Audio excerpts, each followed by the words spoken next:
Hi there, this is Offal. You're listening to the Woman Power Podcast, a subsidiary platform to the Woman Power Summit, the largest event in MENA, with the aim of empowering women and helping them achieve their absolute highest potential. Each week on the Woman Power Podcast, you will hear honest, vulnerable, authentic, real conversations from inspiring women. These women will share their experiences and stories into what it takes to build a successful business and career. The podcast will share insight and inspiration and hopefully inspire action and lead change.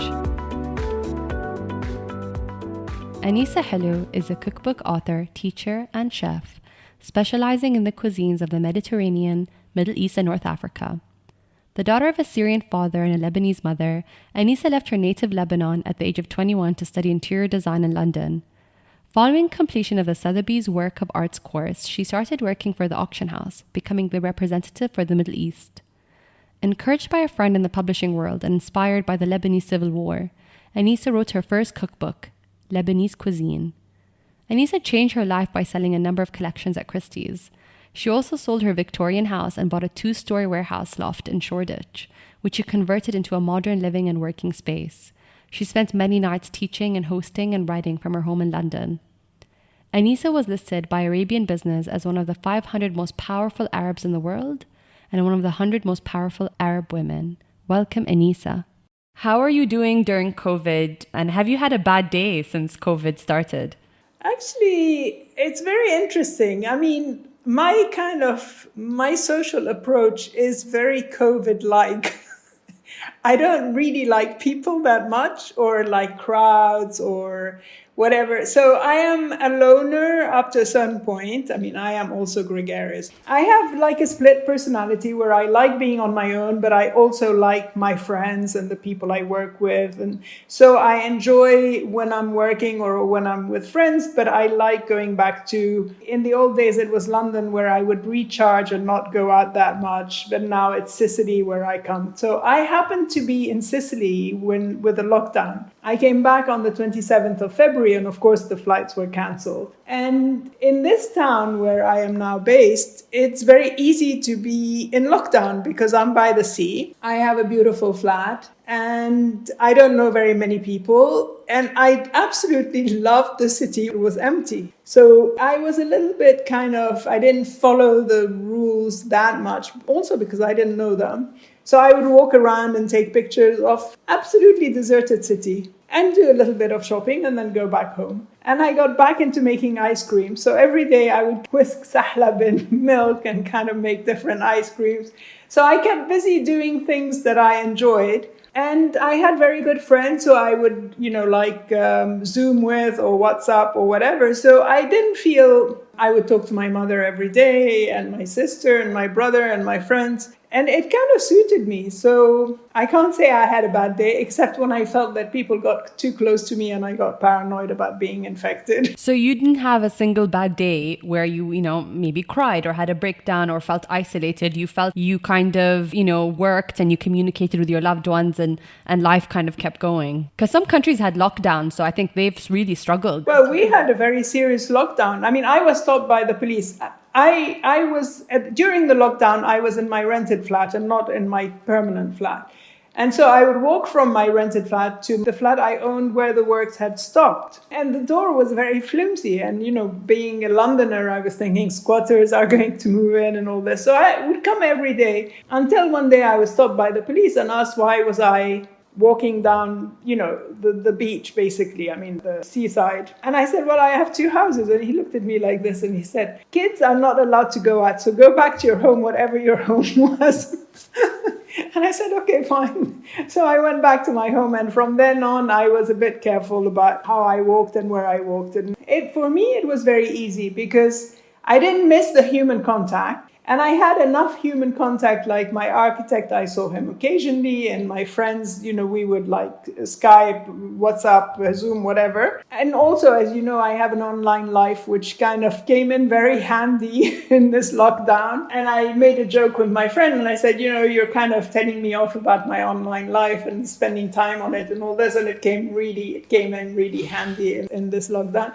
I worked a little bit, not that much. And I sort of enjoyed the very slowed down rhythm. You have a beautiful apartment in London. It's just gorgeous. And I didn't know that you had a place in Sicily. So what made you choose Sicily? Well, I actually sold my loft in London because I wanted to build a house here in Sicily. And in the end, I didn't build the house and I bought a flat overlooking the sea. So where I am now is not as gorgeous as the loft because the loft, as you know, was absolutely stunning.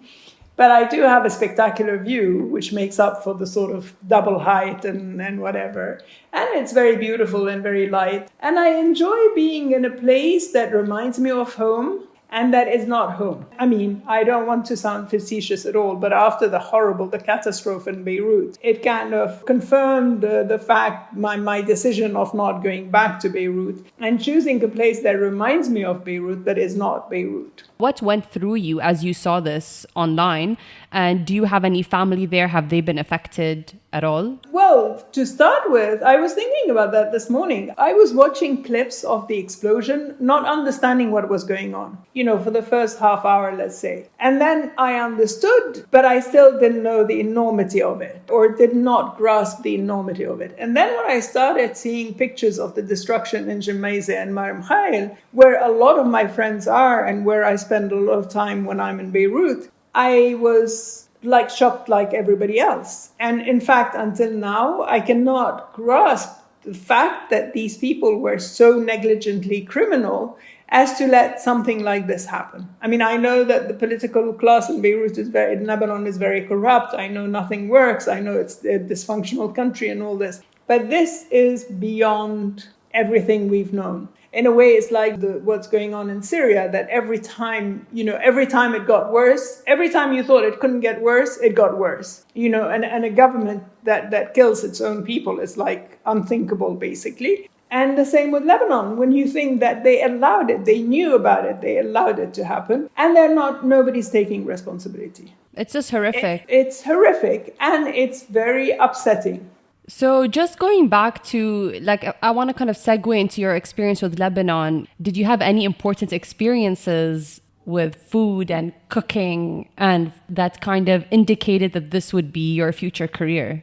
No, at the beginning, not at all, because I refused to cook because I thought it would be like, I would be domesticated and I was like a kind of women's liberation, feminist, etc. So when I started living with the first and last guy I ever lived with, I said two things. I said, don't expect me to cook and don't expect me to sew buttons. I will not. I was 21, rather bolshy, a bit arrogant. And I said, no, I'm not doing any of this. But growing up in Lebanon, I mean, as you know, Lebanon has a very foodie culture and food is very important. My father was a gourmet. My mother was an amazing cook. My grandmother was even a better cook. My aunt did everything at home. So I grew up in a food culture. Because I saw everything being made at home, and then because I grew up in the 50s and 60s, Beirut was a completely different city then. Lots of street vendors, ambulant sort of produce vendors. There was a very interesting atmosphere in the city. And then I went to London where everything changed. If I went to a greengrocer, I wasn't allowed to touch anything or choose anything. And then one day I was with an English friend and he said, don't do this. I said, what do you mean I don't do this? I need to choose my fruit. And he said, you're not allowed to. Okay, I'm not allowed to. And then it became a pleasure to buy in the supermarket because I was allowed to choose my fruit. That was pre-selected anyway and not the best, but still. And then, this story I've told 100 times, but what made me start cooking, and never on a regular basis anyway, was the totally non-feminist experience. I was living with this guy and he came one day with a beautiful, glamorous American friend and asked me what was for dinner. And I said, open the fridge and see what's in the fridge and that will be your dinner. And then she cooked.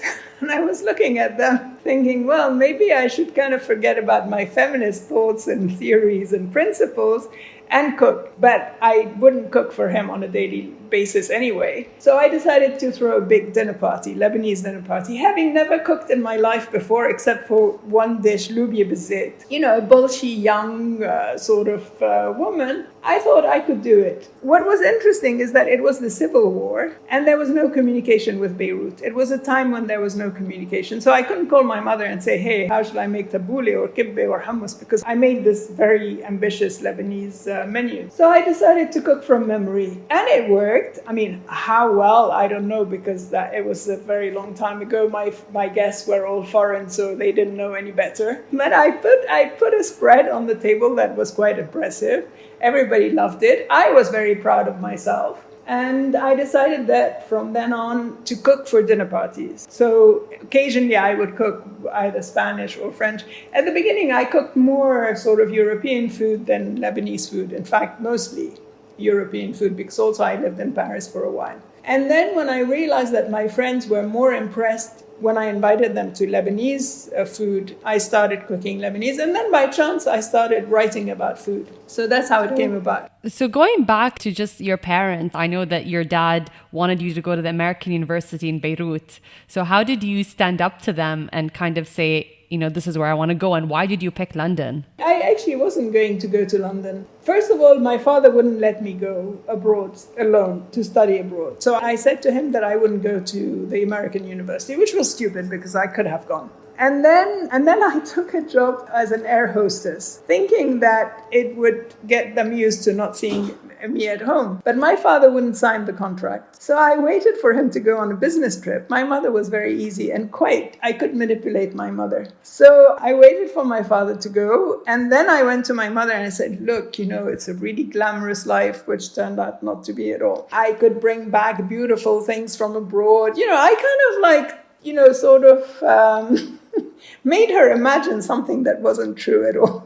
And my mother sweetly said, okay, you know, I'll sign it. My father was absolutely furious when he came back, but he was a nice man and, you know, he kind of accepted it. But within 2 weeks of having started the job, I realized that he was totally right and that I was basically a glamorous waitress. But because I was very proud, I wasn't going to admit it and say, okay, you're right, I'm not going to do it. I thought I would do it and save money anyway. So I saved all the money. I think I was an air hostess for just under 2 years. And then something very interesting happened that made it easy for me to leave. At that time, I had a Lebanese boyfriend who was quite possessive. And I had started a sort of relationship with the guy I ended up with in London, who I had met at the Saint-Georges beach. And I said to this guy that I was going to leave Beirut and I wouldn't be with him. So he basically came and kidnapped me from my house in front of my mother. My father wasn't there. So my poor mother is absolutely gorgeous. I mean, you've seen her pictures. But she's not she's strong, resilient, but she's not a sort of assertive woman. So when he pulled out his gun, she was terrified. I was also terrified. And I accepted to go with him because, I thought he would do something stupid. And so I went to his parents' house where he was supposedly preparing our wedding. And I was trying to think how I was going to get out of all this. Then, the next day he was asking me something. And I said, look, I don't love you. I love this guy. I want to go to London. So why don't you just let me go? And he lounged at me. And I kind of escaped, and he hurt his leg or his ankle. So I said, okay, I'll take you to the hospital. So I took him to the hospital, dumped him there, and went to my parents and said, if I stay in Beirut, he's going to kill me. I have to go. And thank God they bought the story. And they said, okay, you can go. So I went to my friend, thinking that I would then go to Geneva and do interpreter school. But, we kind of fell in love and I stayed in London. You hear about these stories about men kidnapping their brides off the street and they shove them in the car. And you're like, this is horrific. It happens in third world countries. And this is you with your glamour and your education and you've been kidnapped at gunpoint. My God, what a story. But it in a very weird way, it's like a gift because it was your passport to leave. When you went to London, have you been before that time? Yeah, because I was an air hostess. So I had been to London and Paris. I mean, I had traveled as an air hostess, not as Actually, I had traveled with that man who kidnapped me to Paris, for a few days. So I wasn't an experienced traveler, but I had gone. So I arrived in London, but to be honest, I wasn't very happy at the beginning because the man I was living with traveled a lot. So I was in this beautiful flat in Sloane Street, but a lot on my own and didn't know anybody. So I would listen to these soppy French songs and feel kind of very nostalgic for my family, for Beirut and all this. And then within a couple of months, I enrolled in an interior design course, and then the Sotheby's Works of Art course, and then I met Zahra, who became a great friend, and other friends. And so I did interior design at Chelsea College of Art and Design, and I hated it. How was that for you when you did interior design?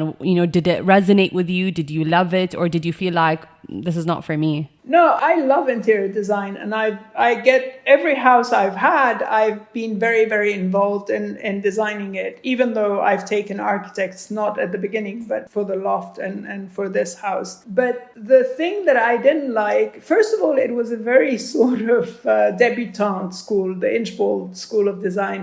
And in those days, Arabs were looked down upon. It was pre-oil money. So I wasn't like what people thought, the rich Arab princess. That became sort of my description when I got to Sotheby's. But at Inchbald, I was just an Arab. And, English people are kind of xenophobic. So I didn't like that. And I didn't like the idea of designing for people and being beholden to the taste of others. So very quickly, I realized that I wouldn't become an interior designer, even though I liked the concept of designing interiors, but I didn't like the idea of doing it for others. And then Zahra suggested I do the Sotheby's Works of Art course, and then I got into art. What was Zahra like when you first met her? I mean, it sounds so romantic, the both of you, creative, charismatic women from the Arab world kind of conquering the city. What was that like? What was your friendship like? Well, we were really, really close. I mean, we were basically like sisters, and we saw each other a lot. She was a student when I met her. And before even the peak, before she won the peak, and I remember her winning the peak and it not being realized.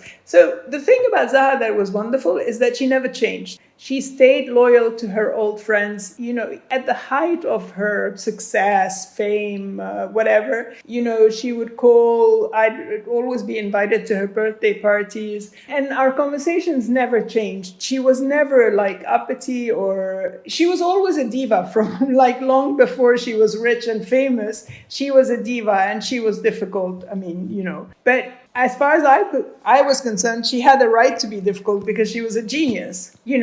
She was particularly difficult and we did fall out at a certain stage. But she was a very warm, very loving, very caring, and very good friend. Why did you guys fall out? Do you remember? Yeah, of course. It was I got her first commission, furniture commission, for friends of mine, Lebanese friends of mine. And Zahra, at the beginning, she still, even at the end, she wasn't very practical. But at the beginning, I kept saying, Zahra, these are two bachelors who want to use their furniture, who want to live in their house. So please be careful. And design something that is gorgeous, but also usable. And of course it wasn't. And then she said if they didn't want it, that she would exchange it for her either money, give them their money back, or drawings.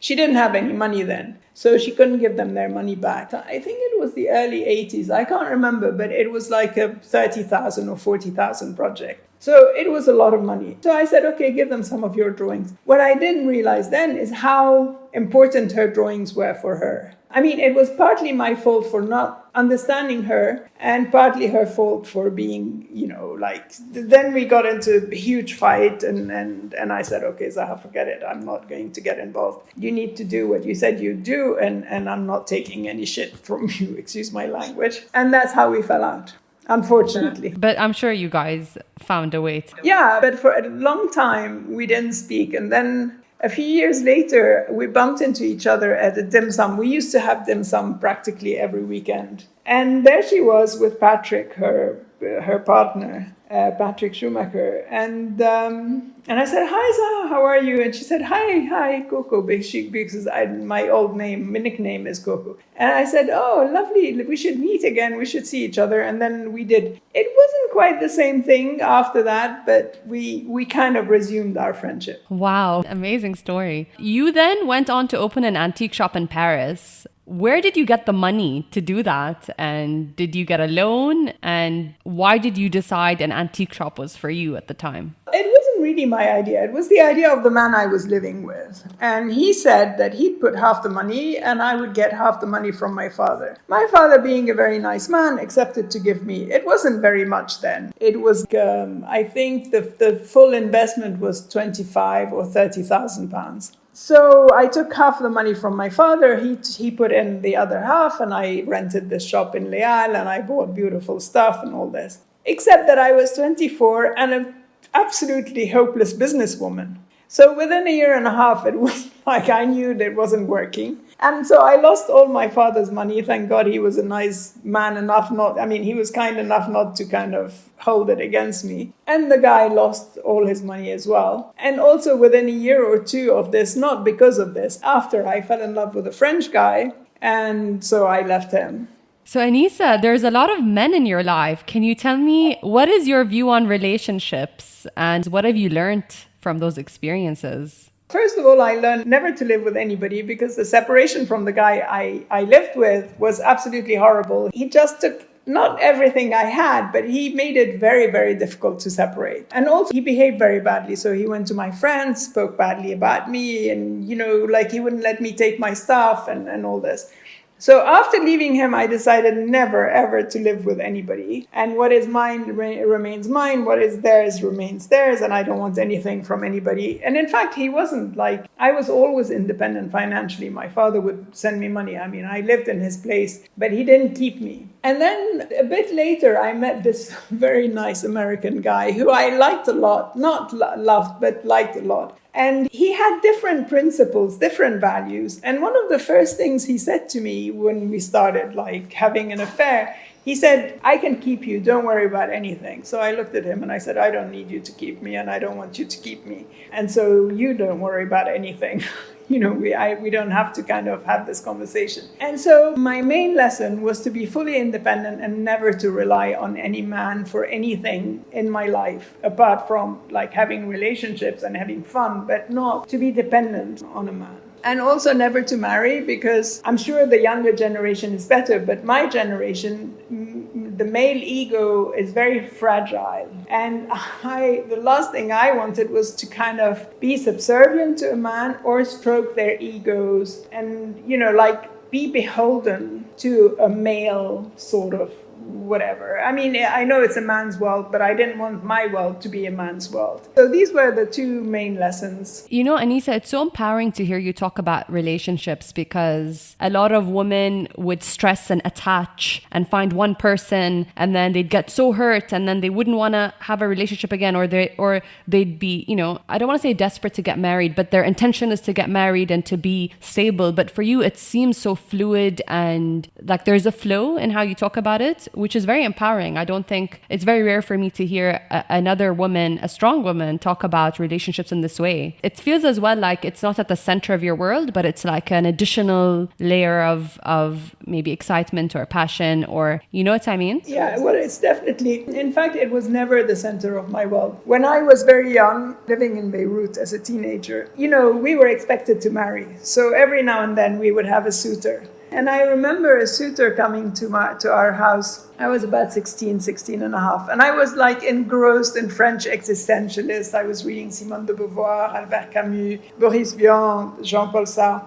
And my vision of the world was totally unlike any sort of Lebanese vision. So this young man, and his mother, who was all in black because I think her husband had died, came to talk to my mother. I think my father was away also, to ask for my hand. So my mother and I said to my mother, I'm not getting married, so I don't know why you're accepting to receive them. And she said, you have to. And I said, okay. So she sends me to make some coffee, and I come and offer the coffee. And the mother, asked me what I want to do in life. I said, one thing I'm not going to do is get married. And second, I'm going to leave Beirut and live abroad and write and study and whatever, but I'm not getting married. That completely threw sort of ice on the conversation. My mother was furious with me and said that I was really rude. And I said, what do you want me to do? I'm not getting married, so why waste their time or my time? So even from when I was very young, relationship and marriage was not on the cards for me, and definitely not the center of my world.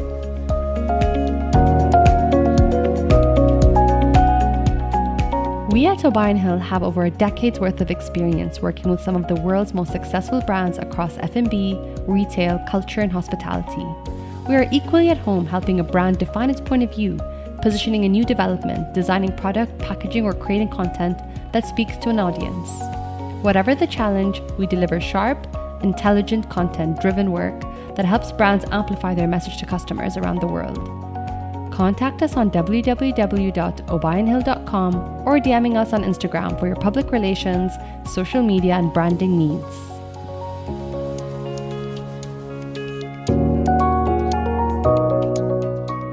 Do you regret not getting married or having children? Not at all. Absolutely not. Where does your boldness come from? You sound so free. It's so crazy because I think I come from a background where I'm taught like I need to be responsible about the career that I choose. When I see you, it feels like you were so bold and you took a lot of risks. Where does that come from? Is that just something you were born with, or just say I'm going to live in London or go to Paris or meet this person? Yes, it's my character. I mean, I am the middle child, so which can be a disadvantage or an advantage. For me, it was an advantage because I was sort of independent from the very beginning because I didn't get any sort of extra attention. In fact, I got less attention than my siblings. And my readings, reading the French existentialists kind of molded my thinking in a completely different way from reading the Romantics or reading poetry.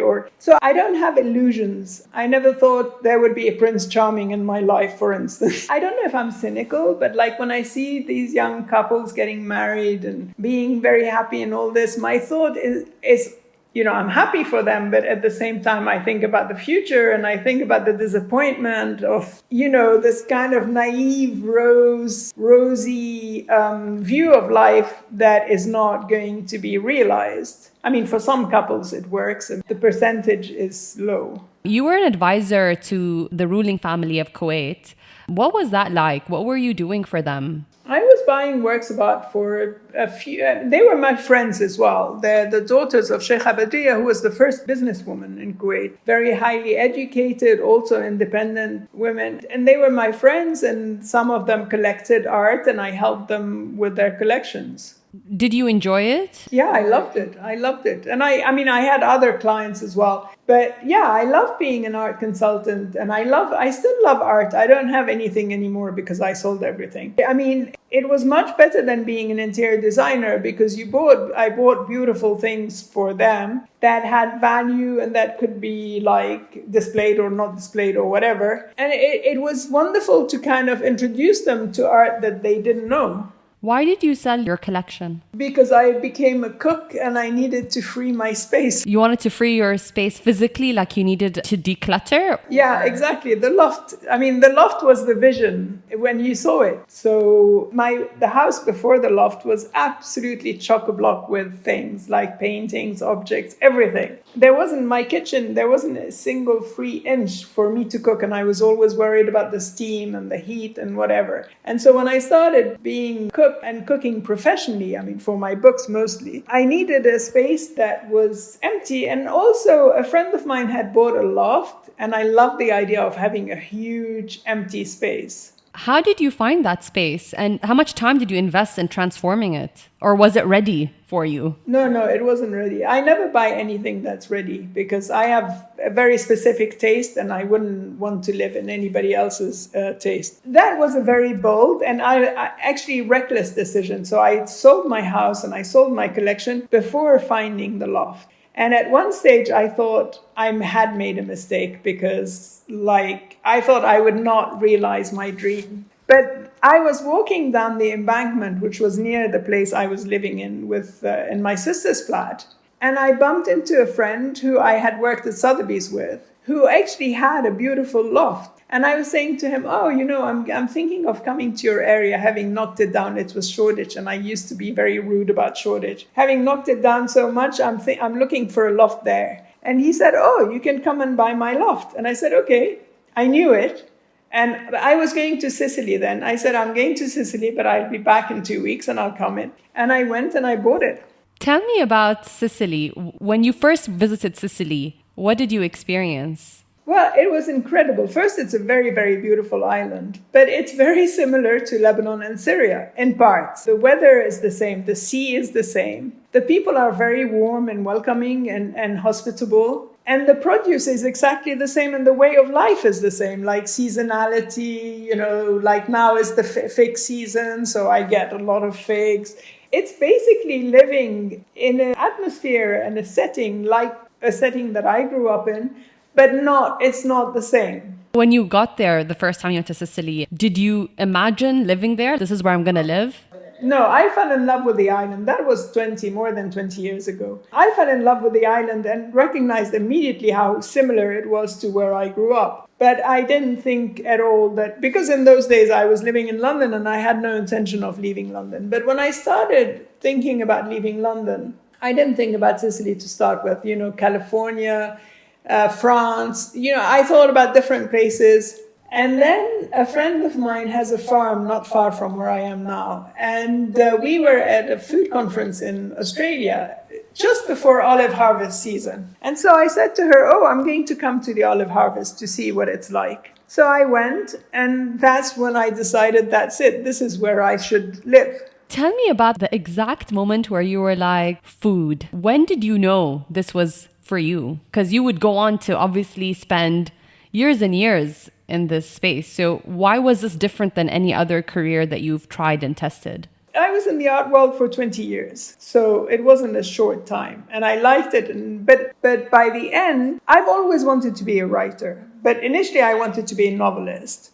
When at the end of my art career, I was getting sort of dissatisfied and I was getting bored of hanging out with clients and sort of waiting for them to make a decision. I still loved searching and going to auctions, going to antique dealers, but I didn't like the social context, or I was getting bored with the social context. And I wanted to go back to my initial idea of writing. So I decided to write about collecting the way I was collecting with limited funds, because I didn't have that much money.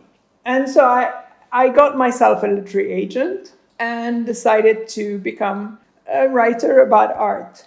And then she introduced me to a Lebanese friend of hers. And it was 1992, the beginning of the trend for cookbooks. And they were talking about cookbooks. The other friend, the Lebanese friend, was a publisher. And I was listening to them and I was thinking, well, there isn't a good Lebanese cookbook on the market. And so just like this, I said, maybe I should write a Lebanese cookbook. My mother is a great cook. I could get her recipes and it would be. I knew nothing about cookbooks. I didn't even respect, cookbooks as a literary genre. I didn't even think of them but it just it was a sort of comment. My agent said, how funny, I have a publisher who's looking for somebody to write a book on Lebanese food. And I said, it could be me. But my Lebanese new friend said, but why would you want to do that? There's el-Reyes. El-Reyes is a very old Lebanese cookbook. And if you have a chicken recipe, it would start by take your chicken, kill it, pluck it, and then, it was that kind of cookbook. So I said, Zelfa, you cannot imagine anybody, wanting to cook from that book now. And she said, well, it is the Bible. I said, Bible or not, it's definitely not contemporary. Her uncle was Albert Harani, the historian, and he was the only one who encouraged me and said, yes, there is a need for a book like this. So I thought, okay, I'll do it. Knowing nothing and thinking I could do it in 3 months or something. Of course, when I started working on it, my agent was very demanding and she kind of made me work for 6 months on the proposal alone. That was 80 pages. And I spent time at the British Library, got started, buying cookbooks, talking to cookery writers. And luckily enough, my boyfriend at the time was a very good cook and a collector of cookbooks. So he was a great help also. And instead of spending 3 months writing the Lebanese cookbook, I spent nearly 3 years. But I really liked it. I liked the work because I was looking at food from a cultural point of view more than from the way I did before, which was hedonistic, enjoying the food more than researching it. And then the book was very successful. And I thought, well, maybe that's my next career. And it became. Did you get an advance for that book? How did you survive for 3 years while, creating this content? Well, I had a little bit of money from my art career. And also I had help from friends and from family. No, my advance was £2,000. So it was absolutely ridiculous. I definitely didn't do it for the money. Then the advances got better, but never, writing is not, unless you're a celebrity chef, it's not a lucrative occupation. Really? Because to me, I feel like you've cracked the code on making a living, like a sustainable living from your books. Yeah, well, but as a consultant and as a writer, not only as a writer. I don't know that, I mean, you really have to be very famous to get very sizable advances. And I'm not. You know, when I look at your life, Anissa, I see somebody who's cracked the code, who's managed to pursue what she loves to do for a living, and she's doing pretty well. Is that the case through the books and the consulting, or is it actually it's harder than it looks? Well, I mean, I think it's harder than it looks, but I had a good base to start with from the point of view that I was able to buy my own house at a time when property in London was not very expensive. And I had an art collection that was worth a little bit of money. So by selling my house and my art collection, I was able to buy that beautiful loft at a time when Shoreditch was not fashionable. I mean, I've always anticipated fashion, whether in art or in property. And as a result, was able to have what looks like a higher lifestyle than it is for real. When I bought my first house in London, it cost me £85,000. Great deal. It seems like you've made such smart investment choices. I did. And I've always been very good with property. And sometimes I think I should have been a real estate person instead of being a sort of writer. I could have made a lot more money. And I love doing it. So I love renovating properties and I love beautiful houses, beautiful homes. It could have been a career as well. But I am not, as much as I like money as an empowering tool, as you say, I am not money-minded. So money is never my first consideration. I don't do anything because it makes me money. I do it because I want to do it, and it so happens that I can earn money doing it. My real estate decisions have always been very clever, without sounding immodest. I mean, when I bought my loft in Shoreditch, I bought it for £450,000. And I could have invested in Shoreditch long before and made even a lot more money. But I didn't. I hated it. It was very crummy. In the 80s, in the mid-80s, when I could have bought in Shoreditch or in Brick Lane, behind Brick Lane, or in Clerkenwell, they were very kind of grungy. So Clapham was not much better, but it seemed more residential. And also I loved the house I bought in Clapham, that first house. But my first investment in property was not for me, for my sister, a flat on the Embankment, which I bought for £70,000, which now is worth like £3 million. So, I mean, you know, I could see the potential of places. Also, when I buy places, I buy them looking horrible. This flat in Sicily was absolutely horrible to look at when I bought it. And it's nothing like what I made it. I opened everything up and I kind of changed the colors, everything. I mean, I gutted it completely and rebuilt it. It's a combination of things. You know, as an independent woman and a woman who has to earn her own living, of course money is a consideration in everything I do, but it's not the main drive of my decisions. Going back to your cookbooks, how many have you done so far? And are you still enjoying the process of creating this content and putting it out in the world? And what has the feedback been from your fans and your followers who love your work? I've written 9 cookbooks, and my last cookbook on the food of the Islamic world was very successful. I mean, most of them have been very successful, but this one won a very prestigious award and was like, I don't know if it's going to be the crowning work and the end of my career as a cookbook writer, but it's like an encyclopedia, you know, 300 recipes, 500 pages, recipes from all over the Islamic world. So very wide in scope and very comprehensive. And it was very appreciated, is still very appreciated. I don't know, I haven't done anything since, apart from writing articles, and I'm still kind of considering what to do next. Now that I finished my flat here, I have more time, and so very soon I will make a decision. What is your process of putting together a cookbook? Do you go on an automatic mode because, you know, do you follow the same process for every book, and do you collaborate with the same team? No, absolutely not. Sometimes, 2 or 3 times, it's been the theme or the idea has been suggested to me by the publishers. Mostly it's me saying I would like to write about this and offering it and seeing who's interested. The process of researching and testing the recipes is the same basically for every book. But because the themes change, when I first wrote Lebanese Cookbook, I decided not to stay in that Lebanese niche. Also because there was no scope. I mean, I could have done regional, I could have done breads, but I didn't want to be stuck in one, because this is my nature of like being interested in lots of different things. I wasn't going to stay within the Lebanese sort of. So I expanded it to the Middle East, and then after the Middle East, I expanded it to the Islamic world. Do you still have to develop book outlines to your publisher? Do you enjoy doing that?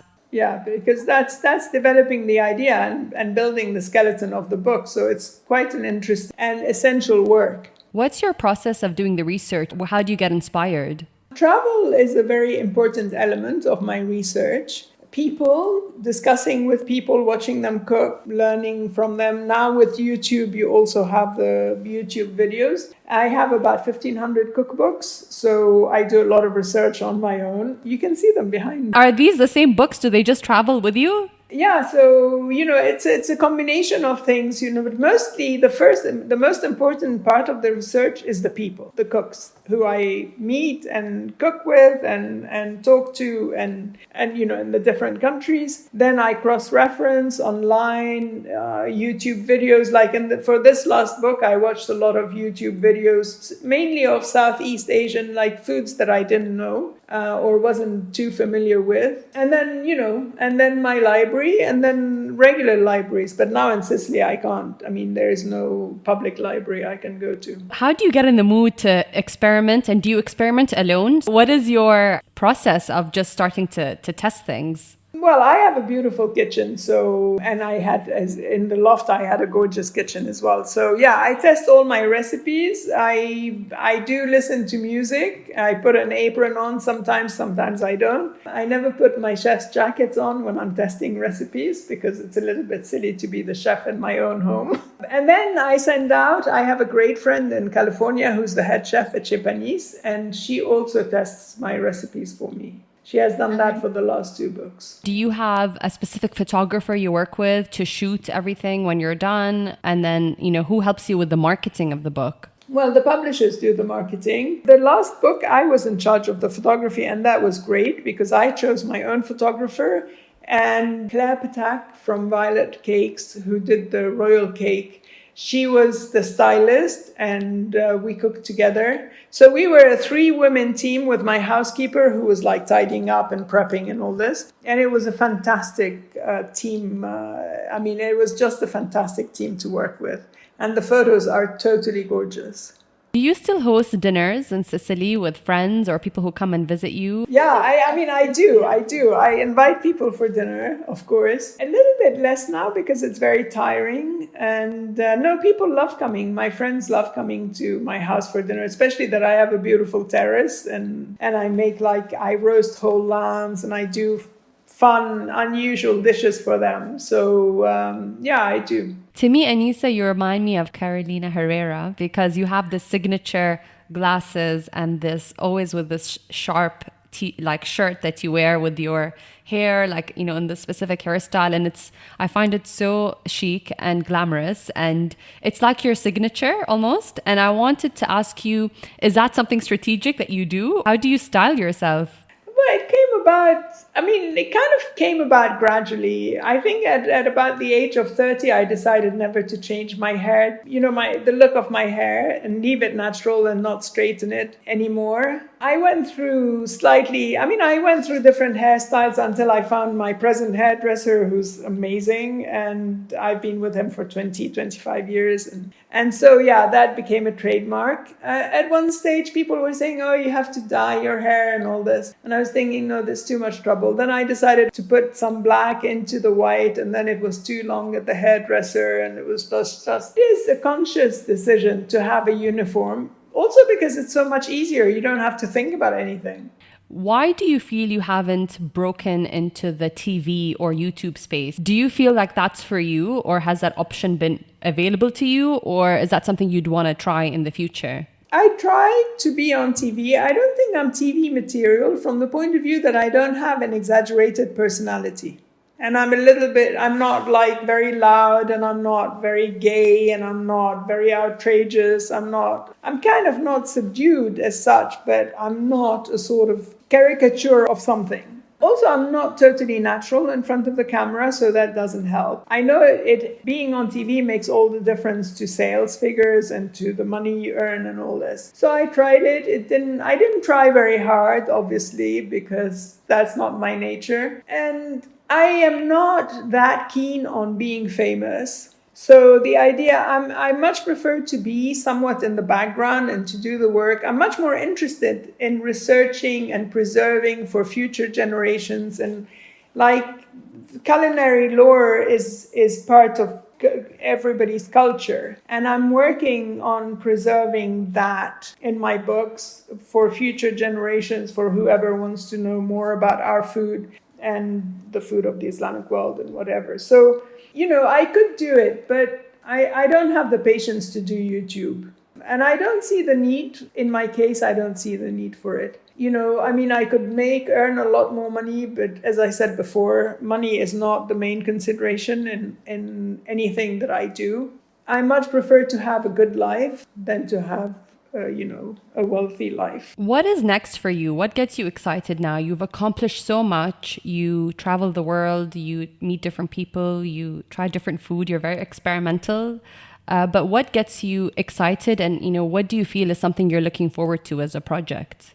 Well, I still get very excited by travel and discovering more about food. I'm still very interested in food. I would like to do more photography and filmmaking within the food, the food world. But COVID has put a stop to that for the time being. So what excites me now is to sit on my terrace, look at the sunset, do some writing, some cooking, enjoy my life in a sort of slow pace until I can start living the way I did before. And how much do you read, Anissa? I feel like you're an avid reader. I used to be an avid reader. Sadly, I'm not. The internet has interfered with my concentration. The internet is like a black hole. I get sucked in it, and then I'm like, 3 hours have gone. What happened? It's so quick. Exactly. No, but I love reading. And I kept all my art books, and I think I will read more now that I'm resettled in a different flat. In a new flat. What is your advice for women who want to pursue cooking or the fields of food or the industry of food for a living? Do you have any wise wisdom that you'd love to share with them before they start their journey? I guess I would have different advice. First of all, that if they want to become a chef, to be aware of the fact that it's a very hard life. And a restaurant life, a restaurant chef, now because food is so and celebrity chefs and everything, everybody has this kind of rosy vision of life in food, but it's not so rosy. And when you're working in a kitchen, it's very hard work. So, before deciding to do that, to be aware of the fact that it's tough. Writing about food is very interesting, but it's not, as I said, very lucrative. So, and less now, because there are less publications.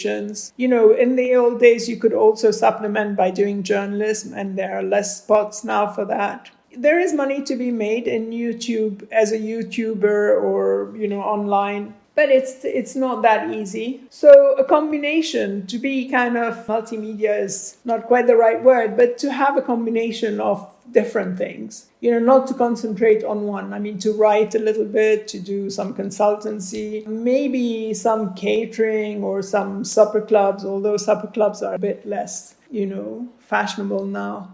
But to kind of think of the career as on different levels and not on one. I love your work on Instagram. It almost feels like you're curating a magazine. Everything is so thoughtful and shot beautifully. There's a lot of realness to it. What is your relationship like with Instagram? Are you enjoying posting, kind of like your food diary and your food experiences? Yeah, I love Instagram, and I love, because I'm very visual and I'm very interested. At one stage I wanted to be a photographer. I love that. The only thing is that I'm not good at interacting. So, I don't really interact with my followers. I try to answer almost everything, but to have a very successful presence online, you need to interact. And I lack this desire to interact with those who are following me. But I love, as you say, curating a feed that's very beautiful and also very interesting and educational. Some of your posts have these little captions and stories, which I love, because it's not always just about the food, it's about the story. My last question to you is there a chef or a cook out there that inspires you, that you dote on still, that you kind of have tried all their recipes that you love? I do. Every 2-3 years, I have a favorite restaurant, usually in London, and here too. And my last favorite chef in London was James Lowe at Lyle's and Fleur, and I absolutely love everything he does. And then in New York, Atomix was is an amazing restaurant. I don't know if they've reopened. 10 seats, fusion Korean, young couple, the wife in-house and he in the kitchen. Very, very talented chef. Yeah, I have lots of chefs I'm very inspired by and admire. And when I eat their food, I think about, their techniques. Maybe I can incorporate some of their techniques in my kind of food. But that again has gone with COVID. I went out for the first time after 4 months in Brittany in France. No, in Burgundy. But I haven't, I've been out half a dozen times maximum in the last 6 months. Anissa, thank you. This has been amazing.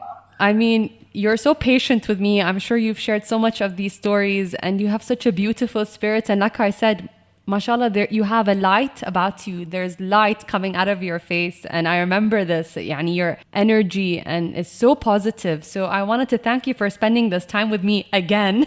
Thank you, Wafa. It was lovely. That's it for this week. Thank you for listening to an episode of the Woman Power Podcast. And thank you for downloading and streaming our podcast every week. If you love what you've heard, tag us on Instagram and follow the Woman Power Podcast and Woman Power Summit account for more information on our next episode. Please leave a rating review wherever you get your podcast. It really helps other women discover the show. That's it from me. See you next week.